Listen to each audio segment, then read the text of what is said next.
It's January 2026, and I'm trying to watch the 2008 Royal Rumble. I've pulled it up on Netflix, or whatever streaming service WWE forced me to use that week, and I'm staring at the countdown timer. The crowd in Madison Square Garden is losing its mind.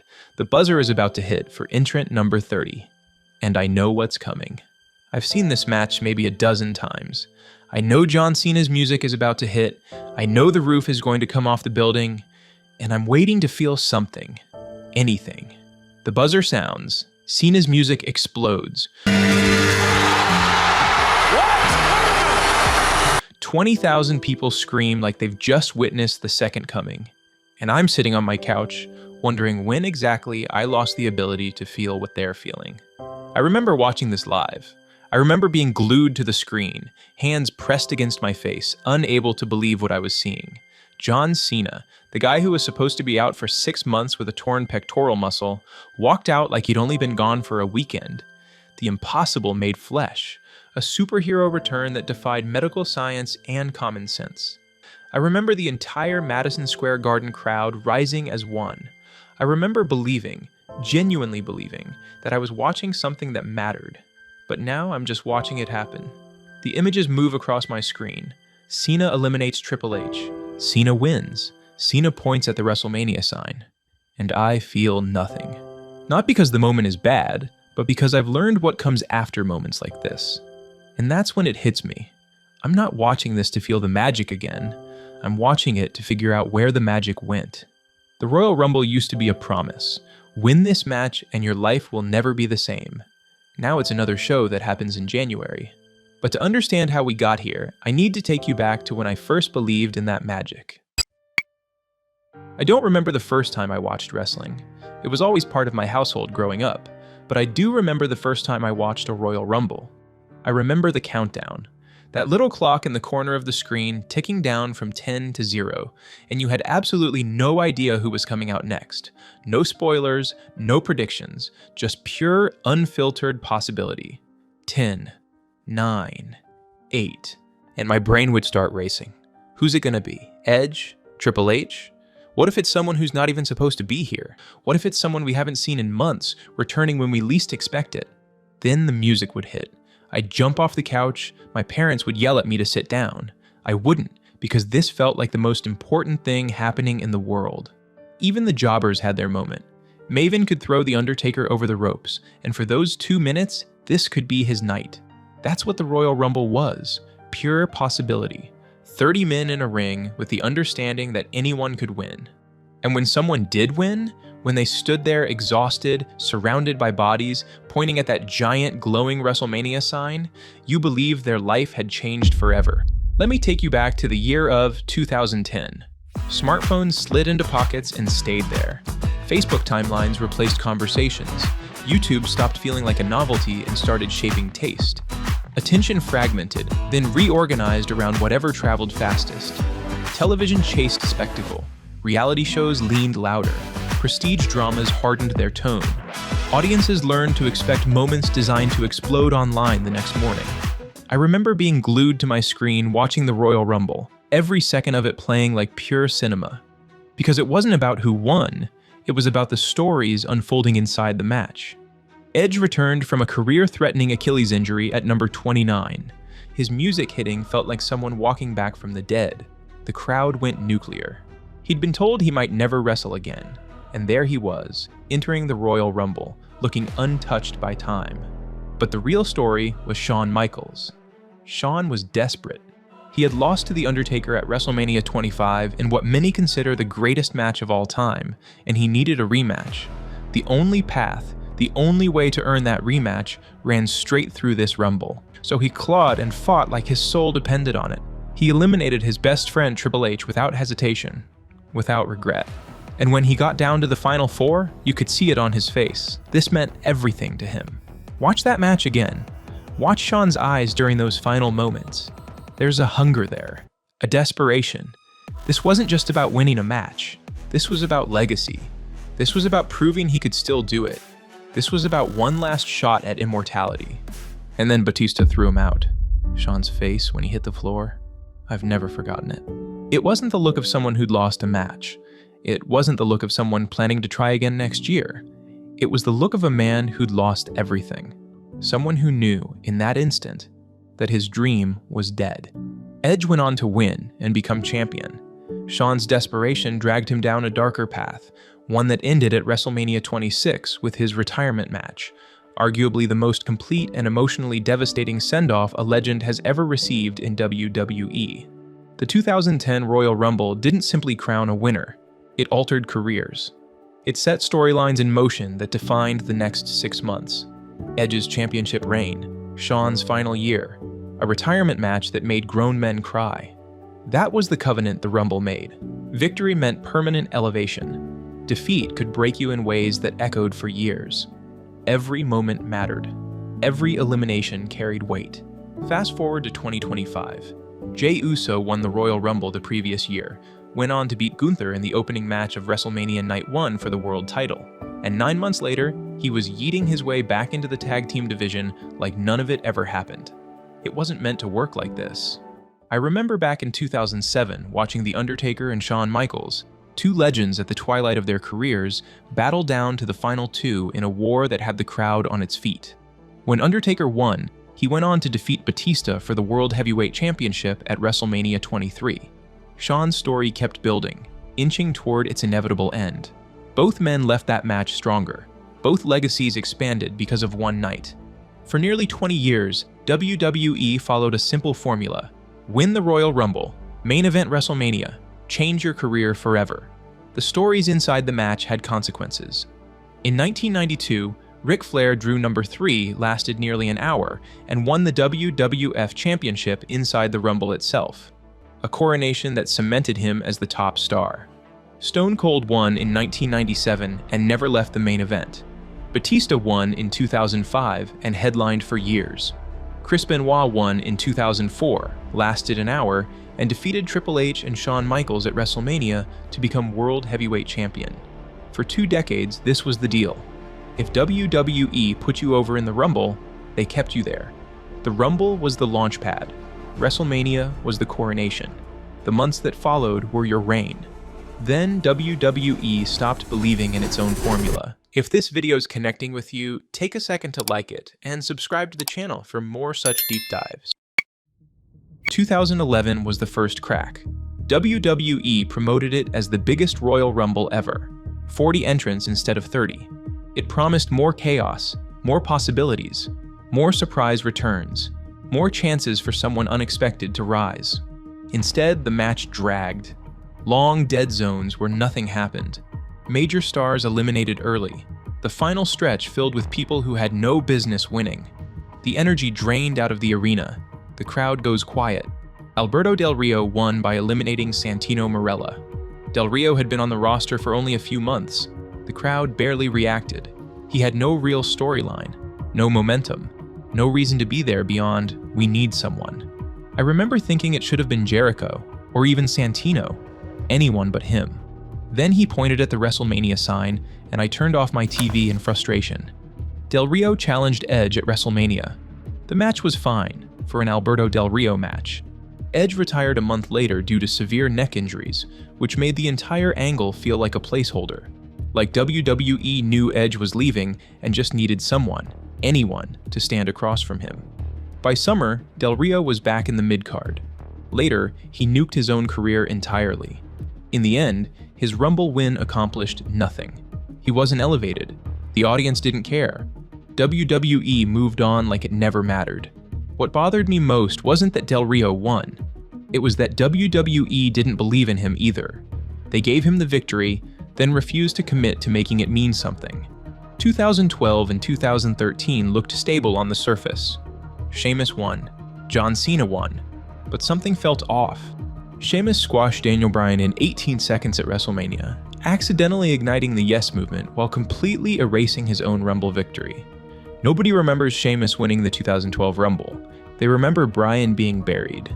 And Cena didn't need to win the Rumble to face The Rock. That match was happening regardless. The victory felt procedural, a box checked on the way to a destination already decided. The Rumble stopped creating the road and started justifying it. WWE still committed to the winners, but the belief was thinning. And 2014 would amplify that crack, because the fans would finally say, enough. 2014 arrived loud and scattered, a year stitched together by phone screens and shared moments. Buckets of ice tipped over heads for 15 seconds of courage and a cause. 6-second vines rewired attention spans.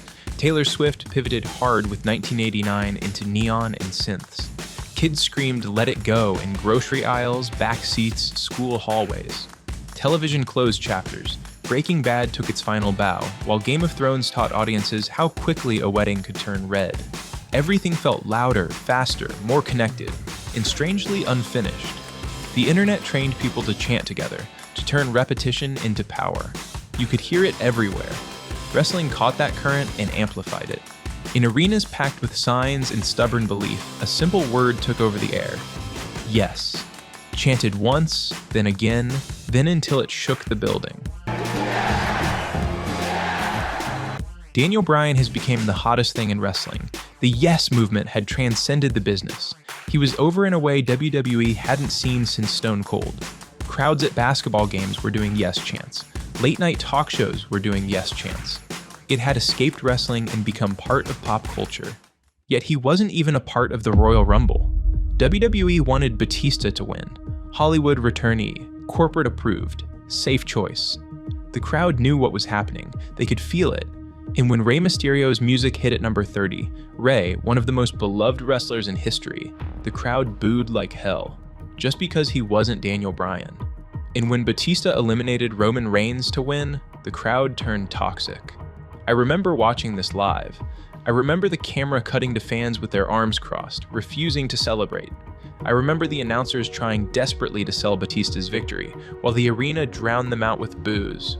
Batista won, and for months he couldn't cut a promo without getting drowned out by yes chants. Fans hijacked every segment he was in. WWE eventually gave in and added Bryan to the WrestleMania main event. But here's what I realized. They only did that because the fans forced them. WWE's plan was Batista versus Orton, a match nobody wanted. They wanted their Hollywood star, their marketable celebrity, even though tens of thousands of people were screaming for someone else. This was the first time WWE's vision for the Rumble directly contradicted what the audience wanted, and WWE chose their vision over the audience. 2015 was worse. Daniel Bryan was in the Rumble this time. WWE had learned their lesson. He entered at number 10 to the loudest pop of the night. The building exploded. At last, WWE was giving the fans what they wanted. 10 minutes later, Bray Wyatt threw him out. Just like that. No fanfare, no drama, gone. The crowd turned. They booed everyone. WWE had done it again. They dangled Daniel Bryan in front of the audience, then snatched him away. Roman Reigns won. The crowd booed him like he'd just committed a massacre. I remember Roman's face. This was supposed to be the biggest moment of his career, his coronation. And instead, he's standing in the ring while 70,000 people are telling him they hate him. WWE brought out The Rock, the biggest and most beloved celebrity at the time, to celebrate with him, but even The Rock's endorsement couldn't shield him. The crowd booed The Rock as well. Because at that point, it didn't matter who WWE brought out. The fans had been betrayed twice in 2 years. That night ended with Roman and Rock standing in the ring while 70,000 people refused to play along. This wasn't about the performers. Roman didn't deserve that reaction. He was doing exactly what he was told to do. This was about WWE telling us our opinions were irrelevant, that they knew better, that we should sit down and accept what we were given. The Royal Rumble, the match that was supposed to create stars by giving the audience what they wanted, had become a tool for imposing corporate will. 2016 felt sharp around the edges. Timelines refreshed non-stop. Pokemon Go pulled people into the streets, heads down chasing pixels. Vine collapsed and handed the internet to louder platforms. Star Wars returned and swallowed December whole. Drake's views echoed through summer nights. Kids practiced dabs, adults argued online, and every week seemed to carry another headline that sucked the air out of the room. Wrestling adjusted its posture. The brand split cracked the company down the middle. SmackDown went live and found a pulse. Phenomenal One landed like a thunderclap, proof that the outside world mattered now. Dean Ambrose talked like the room belonged to him. Crowds sounded different. Less patient, more demanding. trained by the internet to react instantly. Triple H entered at number 30 and won the WWE Championship in the Royal Rumble match. The prize for winning the Rumble is supposed to be a title shot at WrestleMania. The reward for winning is a guaranteed main event match at the biggest show of the year. But Triple H left as champion. So what did he win? The right to defend the title he already had? The crowd was rallying behind Dean Ambrose, the scrappy underdog who'd fought his way through the match. But WWE didn't care. Roman Reigns was the runner-up, and still got the title match anyway. For the first time since 1991, winning the Royal Rumble didn't reward the winner with anything. The match had become structurally meaningless. The formula was officially broken. And it wasn't just the Rumble. Watching it unfold, something clicked about the structural problems compounding. In 2010, WWE added a second Elimination Chamber match in February, another gimmick match where the winner gets a title shot. Now you could lose the Rumble and still get your WrestleMania moment through Chamber. In 2017, they added a Women's Rumble, 2 winners. Then 2 night WrestleManias starting in 2020, 2 main events. Then a second Elimination Chamber in February. The math doesn't work. 2 Rumble winners, 2 Chamber winners, 2 nights, 2 main event slots. 6 people competing for 2 spots. And none of them give you an assurance of a Mania spot, because if someone like The Rock or Roman Reigns is part of the card, they have to main event the night, title match or not. So winning the Rumble went from a guarantee to a lottery ticket. You might main event. You might open the show. You might be in the middle of a 7-hour WrestleMania extravaganza, lost in a sea of other matches. WWE created so many roads to WrestleMania that none of them felt like they led to anywhere. The Rumble was no longer special. It was just one option among many. What followed was a pattern.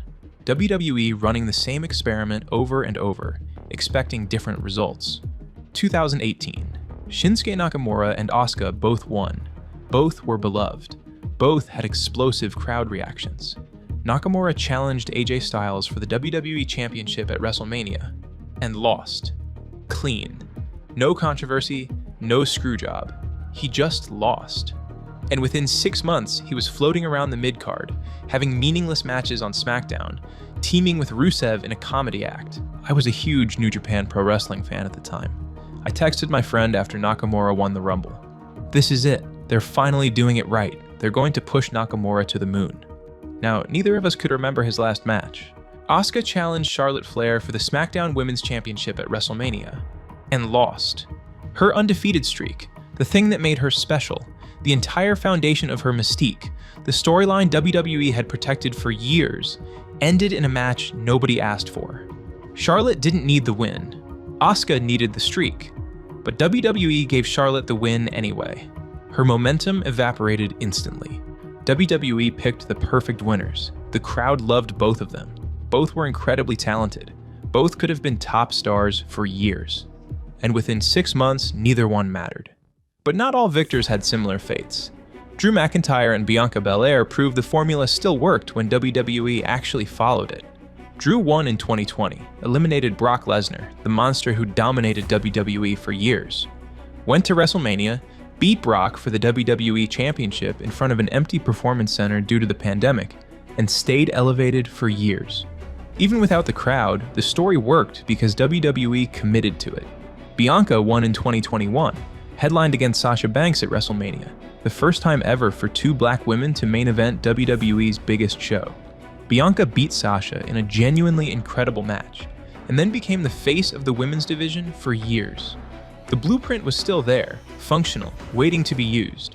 Both Drew and Bianca showed that the old formula still worked, that winning the Rumble could still mean permanent elevation, that WWE could still create stars if they just committed to the winners they chose. And yet, WWE kept treating these as anomalies rather than evidence, as exceptions rather than proof that the system worked. 2019 showed how powerful the Women's Rumble could be when WWE actually committed. Becky Lynch entered at number 28 and won the whole thing. And the crowd reaction towards Becky was so nuclear that WWE had no choice but to reward her the WrestleMania main event. She won both titles in the first women's match to ever headline WrestleMania. The moment was perfect. The story was perfect. And it happened because WWE finally listened to what the audience was telling them. The Rumble still had the power to create stars when WWE was willing to listen. But listening required humility. It required WWE to admit that sometimes the audience knows better than the bookers. And WWE hates admitting that. Edge won the 2021 Men's Rumble in a beautiful redemption story. 9 years after career-ending neck injuries forced him into retirement. His return at the 2020 Rumble had been one of the most emotional moments in wrestling history. And now, a year later, he was winning the whole thing. But WWE got cold feet. They didn't let him main event WrestleMania. His title match against Roman Reigns was added to an already scheduled bout with Daniel Bryan, turning it into a triple threat. And then came 2022, where WWE stopped even pretending the Rumble mattered. Earlier that night, Brock Lesnar lost the WWE Championship to Bobby Lashley. Clean, in a great match that should have been the start of Lashley's reign as the dominant champion. Then the Men's Royal Rumble started. And at number 30, Brock Lesnar's music hit. Brock, who had just lost the championship 2 hours earlier, entered as the final entrant.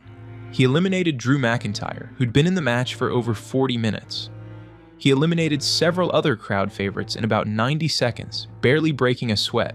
He won the Rumble, then used it to get the title back at Elimination Chamber instead of WrestleMania. He beat Bobby Lashley, the man who'd beaten him clean just a month earlier, and won the WWE Championship back before WrestleMania even happened. So Brock won the Royal Rumble, a match where the prize is supposed to be a title shot at WrestleMania, and used that win to get the title back at Elimination Chamber. Then he entered WrestleMania as the champion, defending against Roman Reigns in a match that had nothing to do with his Rumble victory. And I have only one question. What the f*** was that? By now the pattern became clear. WWE doesn't trust the Rumble to create stars anymore. They used to believe that winning the Royal Rumble made you a main event star. The win created the elevation. The moment created the legend. But somewhere between 2010 and now, WWE stopped believing that a Rumble victory should change anything permanently. They only let people win if they're already established. Brock, Edge, Cena, or if they're willing to treat the win as temporary. A few months in the spotlight followed by a quiet return to baseline. And when they do pick someone who isn't already a top star, they don't commit. They give them a WrestleMania moment, a short burst of momentum, then pull them back to where they started. Because along the way, WWE stopped believing in its own formula. They stopped believing the Royal Rumble could make stars, so it stopped making them. But 2023 felt different. For the first time since 2020, WWE had a story so clean, so obvious, that even they couldn't derail it. Cody Rhodes returned at number 30 after months on the shelf, recovering from the infamous torn pectoral muscle he'd wrestled through in one of the most brutal performances of his career. And it worked, because this wasn't the same Cody who had left WWE as Stardust. Humiliated, forgotten. This was a man who rebuilt himself, co-founded AEW, became a proven main event star, and came back with one purpose: finish what his father Dusty Rhodes never could. Finish the story. The chant filled the arena. Signs covered the crowd. The entire wrestling world rallied behind it. And he won. Cody eliminated Gunther in a dramatic final sequence that had the crowd on its feet. I was losing my mind. I couldn't believe it. He challenged Roman Reigns at WrestleMania. The American Nightmare versus the Tribal Chief. The son chasing legacy versus the man who had ruled WWE for over 1,000 days. The story wrote itself. The ending felt inevitable. Then WWE swerved. Cody lost. Roman retained. The story stayed unfinished. I sat there staring at my screen, wondering if I'd just spent 6 months believing in something that was never meant to happen. It took 2 Royal Rumble wins and an internet-breaking fan movement for Cody Rhodes to finally get his moment. In 2024, Cody won again. Back-to-back Rumble victories, something that hadn't happened in decades. This time, WWE followed through.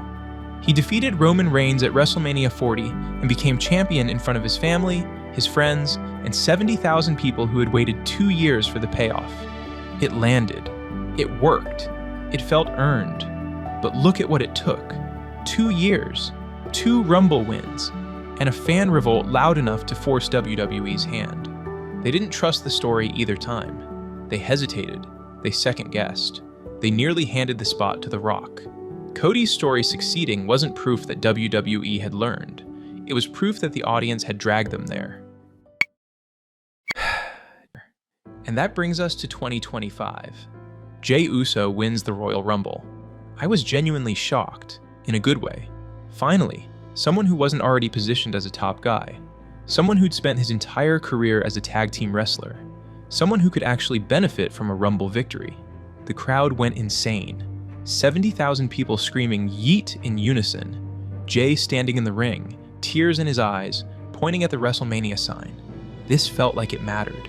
He challenged Gunther at WrestleMania 41. The match opened night 1. He won, an unremarkable match, but the crowd was behind him. Jey Uso became World Heavyweight Champion. The reactions were split. Then I watched what happened next. Jey held the title for 51 days. He lost it back to Gunther on a random Saturday night main event, not on a premium live event, not in a defining match, just gone. After that, he drifted. Upper mid-card matches, occasional title shots, no real story, no direction, no sign that winning the Royal Rumble had changed anything about his place in the company. The moment happened. The elevation didn't. By December, he'd reunited with his brother Jimmy, back to the tag team division, back to where he'd been before the singles run ever started. December 29th, they won the World Tag Team Championships. January 2026, exactly 1 year after winning the Royal Rumble, Jey Uso was back in the tag team division, doing exactly what he'd been doing before. Same role, same position, just a new theme song and a catchphrase that got a reaction but carried no weight. So what was the entire year? A non-canon side mission? A detour? A what if WWE decided to undo? His WrestleMania victory. The tears. The celebration. The moment framed as life-changing. And now he's tagging with his brother, back where he started, as if none of it ever happened. Compare that to 2005. Batista won the Royal Rumble, defeated Triple H at WrestleMania, became World Heavyweight Champion, and stayed a main event fixture for the rest of his career. Years later, he was still headlining WrestleManias, still in title programs, still treated as a made man. That win permanently altered his trajectory. Jey won last year. He became world champion. He had his WrestleMania moment. And now he's back in the tag division like the year never existed. WWE gave him the moment.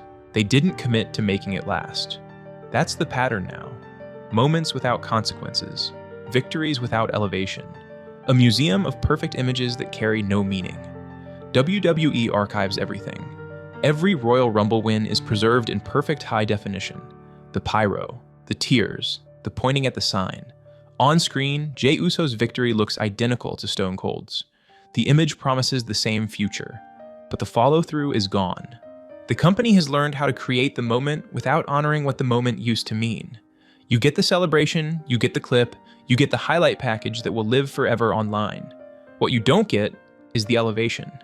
The Royal Rumble used to launch careers. Now it rinsed them out. The audience still reacts. The footage still looks historic. But the meaning expires almost immediately. I paused the 2008 Royal Rumble. Cena is frozen mid-celebration on my screen. I wonder if the people in that crowd, screaming, crying, holding up signs, would believe me if I told them that 20 years later, moments like this would feel disposable. There's a cafe in my hometown where I used to go to when I was younger. Small place, nothing special. My friends and I would sit there for hours after school, talking like time was endless. I went back a few months ago. Same building, same sign, but my friends don't live there anymore. The booth we used to sit in is still there, but different people occupy it now, having different conversations. That's when I realized that I can't truly go back home again, because home isn't a place, it's a feeling, and once that feeling's gone, it doesn't come back. The Royal Rumble is still the same match, 30 people, one ring, over the top rope, and I still watch it every January. Not because I believe it matters, but because I remember when it did. The cafe is still there, same building, same sign, but everything I loved about it is gone. If you want more of this kind of storytelling, I do the same deep dive breakdowns on my second channel, focused on movies and TV shows. Click on the screen to keep the story going. If you enjoyed this, like the video, subscribe, and I'll see you next time.